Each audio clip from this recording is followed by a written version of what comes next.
I'm your host, Annie Bowles, and this is News du Jour.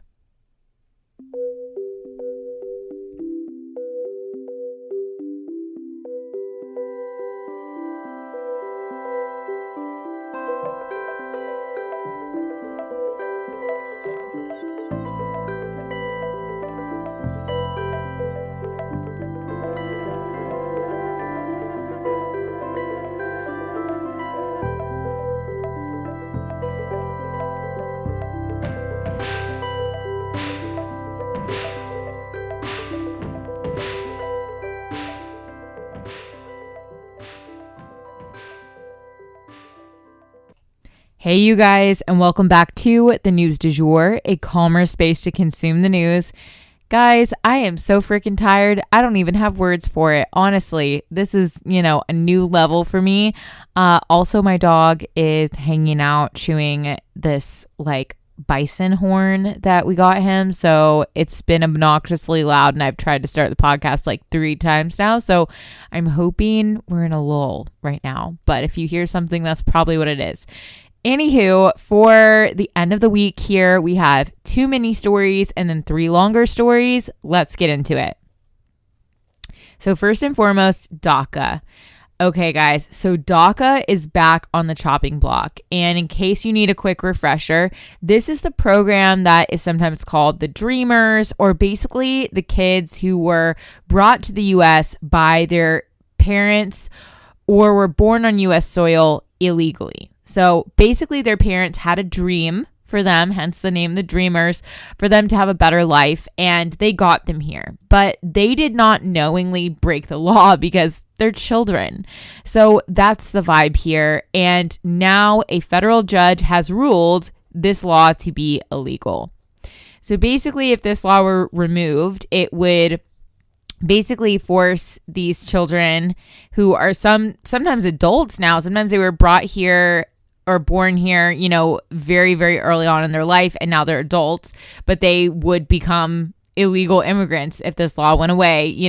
I'm assuming that's how it would work, but it may be, this federal judge has ruled this, but this is going to be appealed. So it seems very likely that this case is going to go all the way up to the Supreme Court to make a final call, which will obviously be very dramatic and very potentially divisive.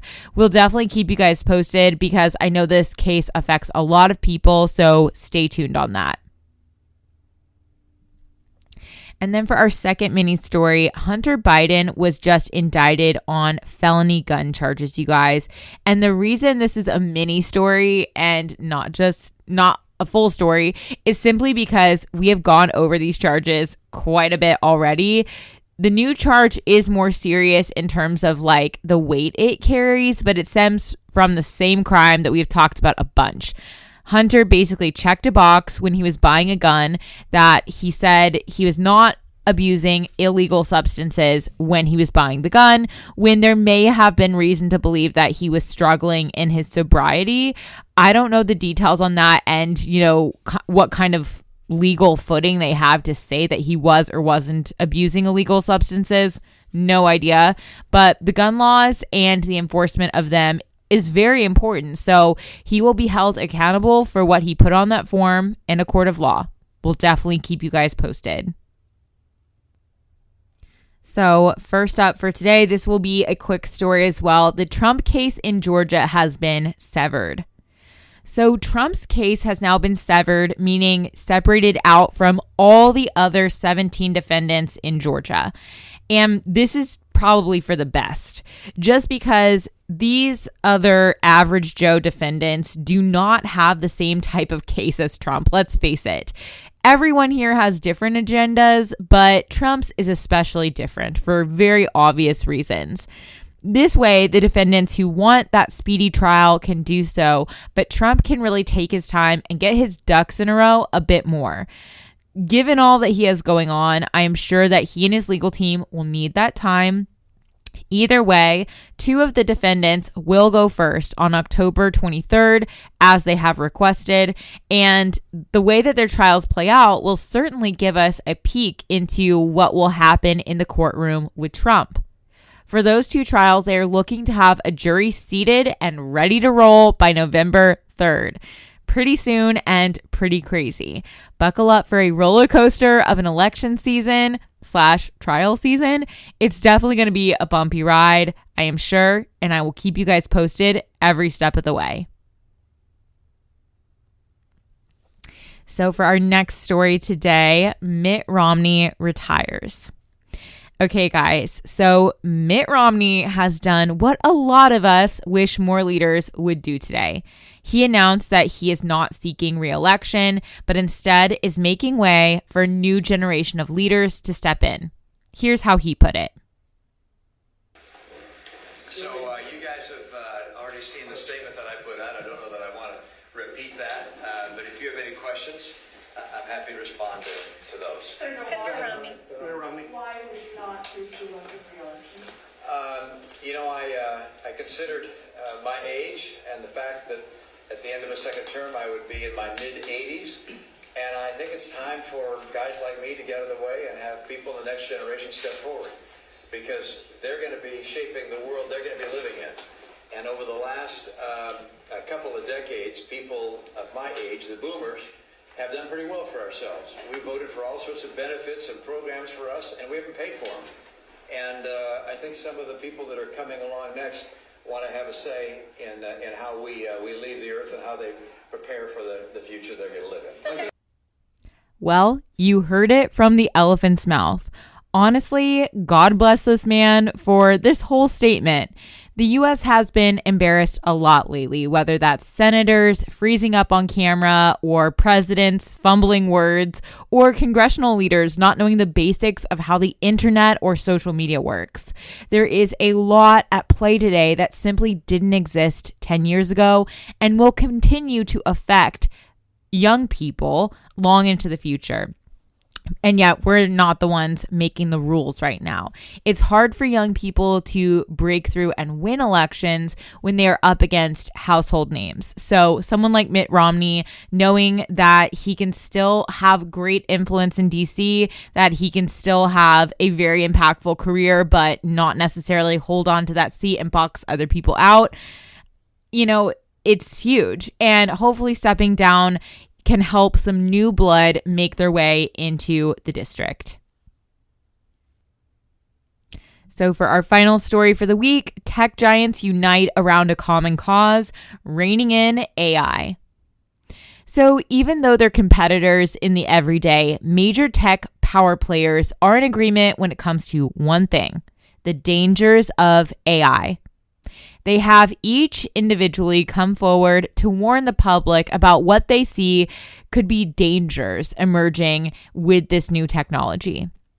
They have realized that this new tool is a powerful one, so powerful that they are wanting to put guidelines into place now before the thing spins out of control.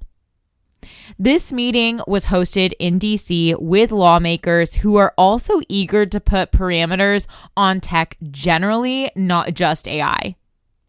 The meetings were attended by the likes of Elon Musk, Bill Gates, Sam Altman of ChatGPT, Mark Zuckerberg, and more.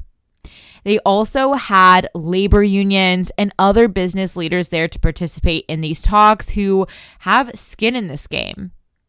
And this will be the first of many such gatherings. Before they can put real laws into place, the lawmakers need to hear from all of the various voices in this space, all the various leaders, and figure out where the red tape should lie.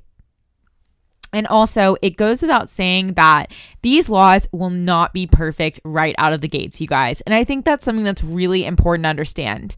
I mean, we're still tweaking laws every other day from all different eras. So the language and legalities will evolve over time as we venture into this truly unknown territory. But it's important to start somewhere so that things aren't just running unchecked. As we know, Europe has already slapped Meta with some pretty massive fines over not respecting their data laws. So yeah, getting better laws in check for these companies, it's important and it's beneficial in a number of different ways. The White House is also expected to give an executive order on AI sometime in the next year. And they've also set meetings with these same tech executives as well. To be honest, this story really actually kind of plays into the last one if you think about it. What Mitt said was very poignant. The way he put it was perfect. The people who will be living the bulk of their lives with these ramifications of these technologies should be the ones making the rules about them. I am hopeful and excited to see new leadership in the Senate and the House, with hopefully more millennial blood making their way into those hallowed halls and eventually Gen Z too. Because again, we are the ones who are going to be living with the climate that we are determining, with the new technology we are determining. Basically, these two stories go hand in hand. It is such a new frontier in so many different directions, and I hope that young people get the same chance that previous generations did to shape their own future. And that for this week is the news du jour. Today, I wanted to leave you guys with the quote, one of my favorites: "The secret to making progress is getting started."